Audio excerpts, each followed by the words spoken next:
महत्त्वाची बातमी, मुख्यमंत्री शिंदेंच्या वर्षा निवासस्थानी बॅरिकेडिंग करण्यात आलेलं आहे। वर्षा निवासस्थानाबाहेर पोलीस बंदोबस्त वाढवण्यात आलाय। रविकांत तुपकरांनी शेतकऱ्यांच्या मागण्यांसंदर्भात वर्षावर आंदोलनाचा इशारा दिलाय। आंदोलनाच्या पार्श्वभूमीवर वर्षावरील बंदोबस्त हा वाढवण्यात आलाय। खरं तर ही आंदोलन करण्याची वेळ काय येते? कर्जमाफी हे सरकार घेऊ शकत नाही का? की मुख्यमंत्री एकनाथ शिंदे साहेब असं म्हणाले होते की मी मुख्यमंत्री झालोय, आता आत्महत्यामुक्त महाराष्ट्र करतो आणि दिवसाला 10 आत्महत्या शेतकऱ्यांच्या आता। तर त्यांच्या लक्षात आणून द्यायचं की तुम्ही जे बोलले होते ते तुमच्या लक्षात आणून द्यायचं की शेतकरी असा आत्महत्या करतो। हे आमचं सरकारचं लक्ष वेधण्यासाठी आंदोलन आहे।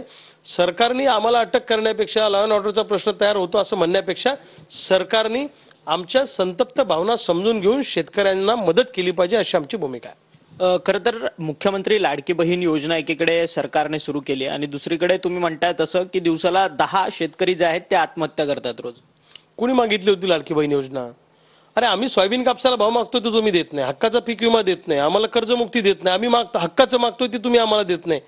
म्हणजे जे मागितलं नाही ते द्यायचं। आम्हाला आमच्या बहिणींच्या खात्यात पैसे येत आहेत त्याच्याबद्दल काही आमच्या मनामध्ये राग नाहीये, परंतु भावाचा खिसा लाखांनी मारला गेलाय ना सरकारकडनं सोयाबीन कापसामध्ये, आणि त्याच्यातले 1,500 काढून तुम्ही आम्हाला देणार। व्हिडिओ जर्नलिस्ट कमलेश अक्षय मंगणी, TV9 मराठी, मुंबई।